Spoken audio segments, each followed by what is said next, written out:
Hi, I'm Matt from Appliance Guru, and for today's Guru Tip I'm going to show you how to play the national anthem on your Fisher Paykel washing machine.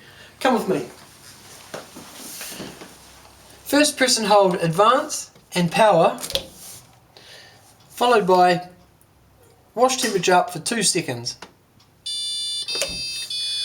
To scroll between anthems, press and hold the water level button for 2 seconds, followed by the wash temperature for 2 seconds. When you're done, press the power, she's all back to normal.